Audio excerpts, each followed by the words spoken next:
Приветствую!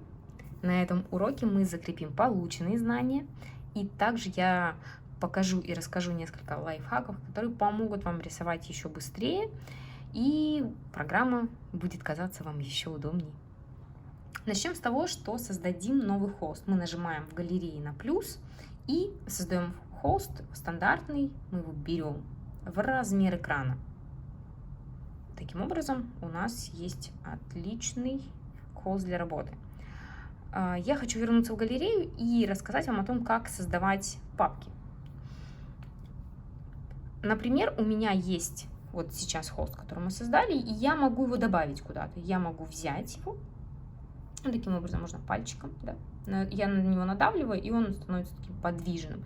И выбрав какую-то папку, вот так вот нажав на нее, я могу взять ее и еще одну папку, и все эти папки объединить во что-то. Сейчас я оставлю это по-другому.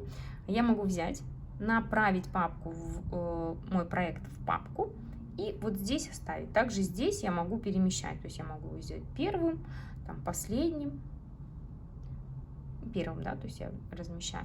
И я могу вынуть отсюда, то есть я выбираю, нажимаю на, вот у меня было дорисовать, там написано, и выношу из папки. Если у меня проектов несколько, да, например, я сейчас дублирую вот этот вот пустой проект, то я могу нажать также кнопочку «Выбрать», кликнуть два вот этих проекта и нажать «Стек».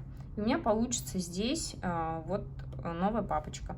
Я могу нажать на крестик и название изменить. Я сейчас кликнула на слово «Стек» и напишу, например, у меня в этой папке хранятся мастер-классы от Валидж, да? Мастер-классы от Валидж Академии с двумя L. Есть. Готово. Я захожу уже в эту папку, удалю то, что не требуется, беру, кликаю на наш проект, и вот он у нас готов. Начнем с того, что нам необходимо залить наш фон каким-то цветом. Мы заходим в палитру, мы будем работать в холодных оттенках, так как я предварительно тут смотрел, какие цвета, то у меня уже даже в истории они есть. Ну, то есть мы работаем вот в палитре холодных, таких достаточно синих оттенков. Мы берем с вами цвет, некий синий, и следующий наш шаг, хватая вот этот кружочек, мы тянем его на экран. Он так вот красиво разливается, и теперь мы здесь можем рисовать. Мы также могли изменить цвет фона, но я предпочитаю иногда заливать отдельно и менять так гораздо интересней. Вот, поэтому каждый работает своим способом, но также, соответственно, я могу цвет фона на какой-то удобный мне поменять, да? Сейчас у меня фоном служит слой номер 1. На слой номер 2 я, сейчас, чтобы нам слой не мешал, я все-таки сделаю его белым. На слой номер 2 я буду рисовать. Мы для рисования берем с вами кисть из раздела «Каллиграфия». Это кисть Monoline. Она может еще называться монолиния. Смотрите там, как у вас изменилось название или нет. Я беру цвет немного темнее, то есть я опускаюсь, видите, да, ниже. Сейчас проверю, нормальный цвет? Да, отличный цвет.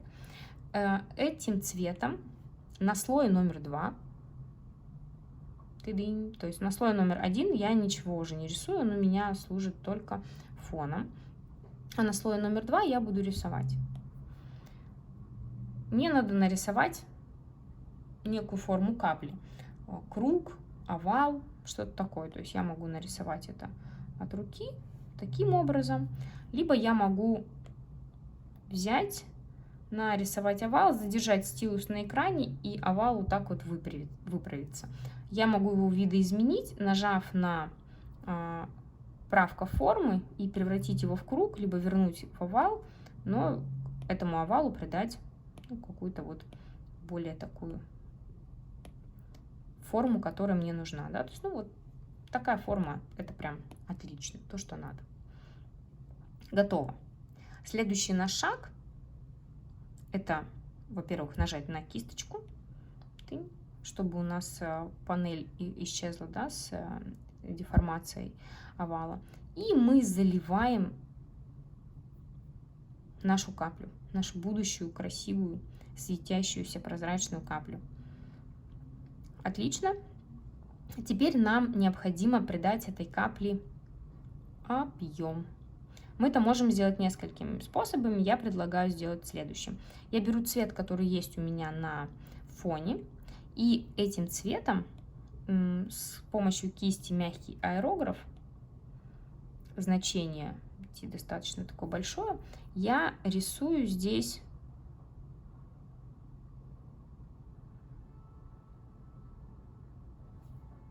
еще больше, беру значения, чтобы еще более такие плавные были края, да, и рисую такую вот окружность, которая смещена ближе к вот нижнему краю, да. Здесь у меня таким образом она выглядит. Отлично. Нарисовали. Следующий наш шаг — это нарисовать тень. Мы берем цвет потемнее. Да, отлично. И кисточкой, например, аэрограф средней твердости, я рисую тень. Сейчас, внимание, где лучше мне нарисовать тень? Я могу аккуратненько нарисовать тень на этом слое, таким образом, не задевая, либо выправляя, например, линию, да, то есть я могу все это сделать, и все будет замечательно. Потом я ее аккуратненько ластиком там изменю. И вроде как бы и ничего, да, это все у меня на одном слое происходит. Но я в работе со слоями призываю вас думать наперед. А если вы захотите что-то с тенью сделать, а если вам понадобится вот этот край, что же такие вот эти точные движения, то есть мы создаем отдельный слой для тени. Этот слой номер 3 у меня, я переношу его за каплю. На этом слое кисточкой, соответственно, той же, которую мы выбрали, да, я провожу тень, видите как? То есть у меня она прям идет за каплей, все как положено. Есть. Я рисую красивую тень. Теперь я беру инструмент волшебной палочки размытие по Гауссу и провожу по экрану, тем самым делая тень еще более такой мягкой, красивой, да? Это как раз то, что мне нужно. Следующий мой шаг — это работа с бликами. Работу с бликами лучше всего вести на отдельном слое. И я создаю еще один слой. Он у меня слой номер 4. Здесь я буду рисовать блики. Я беру достаточно светлый цвет. Я беру жесткий аэрограф. Выбираю значение кисти где-то 16. Сейчас посмотрим. И ставлю вот здесь такую красивую точку. Она должна быть такой вот кругленькой, симпатичной точечкой. Это у нас самый главный блик, да, то есть то, что отражается на нашей капле. Следующий мой шаг. Я беру кисть, аэрограф средней твердости, то есть чуть-чуть выше. И этой кистью я делаю вот такое движение. То есть я рисую здесь такой вот овал, полукруг. И останавливаю кисть. То есть я нарисовала и остановила. И мой полукруг, он выправился, да, то есть эта функция Quick Shape, она помогает нам создавать быстро красивые линии. Следующий мой шаг. Я беру ластик. В ластике у меня установлен мягкий аэрограф. Раздел аэрограф. Мягкий аэрограф нажимаем. Значение такое где-то 40 у меня. И я делаю эту линию более красивой относительно. Еще делаю больше ластик, да, и, соответственно, шире кисть и делаю прям мягкую такую линию, мягкий переход. У меня прям должно быть все максимально мягенько, красиво. Так, хорошо. Я бы эту линию чуть-чуть сместила. Вот ниже. У меня также, видите, сместился наш блик. Ничего страшного. То есть, может быть, вы сделали все правильно, но от края должно быть примерно одинаковое расстояние. И мне надо, чтобы оно было таким красивым, как я хочу, да? То есть, вот так. Я прям с тенью, с этим бликом поработала. Отлично. Теперь меня все больше устраивает.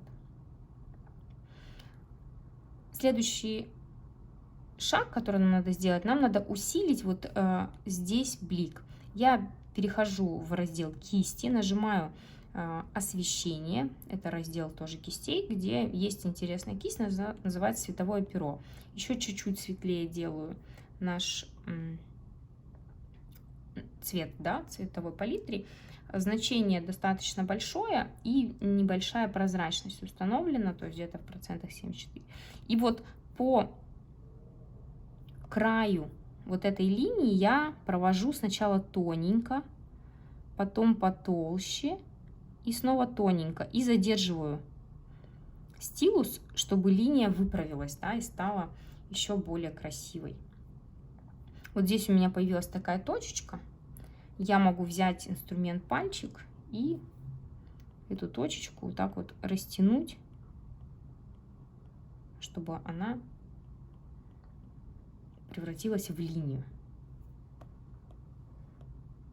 Посмотрите, какая красивая. Я сейчас поменьше ее сделаю, да? Какая уже красивая светящаяся капля у нас получилась. Надеюсь, у вас получилось все то же самое, если вы следовали шаг за шагом моим инструкциям. Относительно тени, например, у меня возникли к ней вопросы, я могу ее видоизменить.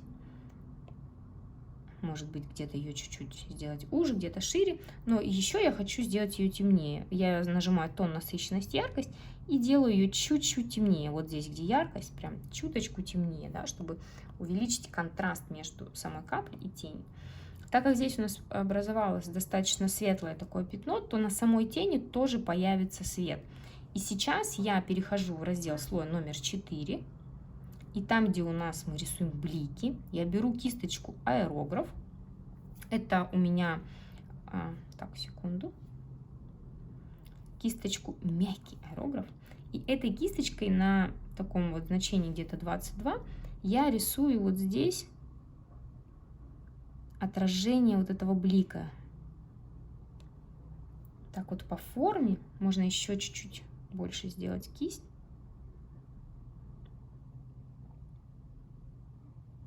Вот таким образом. Таким образом на тени у нас образовалось вот такое световое перо. Оно прям нежно, да, посмотрите, постарайтесь провести максимально аккуратно, не делать вот каких-то жестких линий, да, то есть посмотрите, насколько оно бледнее вот этого, да, соответственно, вот этой светлой части. Отлично, у нас все, что касается капли, готово. Теперь мы можем объединить слои, которые к ней принадлежат, да. Вот она у нас, мы ее можем убрать, закрыв слой, а еще мы можем ее дублировать. Мы делаем свайп влево по слою, влево, дублировать, и у нас уже 2 капли. Я могу одну из них, нажав на стрелочку, уменьшить и разместить рядом. Я могу, видите, ее видоизменять, и от этого будет ощущение, что это новая нарисованная капля, а не просто дублированная какая-то старенькая, да? Вот таким образом мы можем с вами работать с изображениями, то есть дублировать их. Также можно менять цвет. Если мы зайдем в волшебную палочку, нажмем тон, насыщенность, яркость, и в тоне поиграем вот здесь с цветами, то у нас будет меняться, соответственно, цвет нашей вот этой капли. Мы можем здесь менять и цвет, и цвет, да, то есть сделать ее более яркую, либо более темную. И, соответственно, насыщенность, то есть серую, либо более еще яркую, да, по цвету. Таким образом, вы изучили еще несколько возможностей программы. Я с удовольствием посмотрю на вашу работу. Вас ждет еще бонусный урок. И до новой встречи. Пока-пока.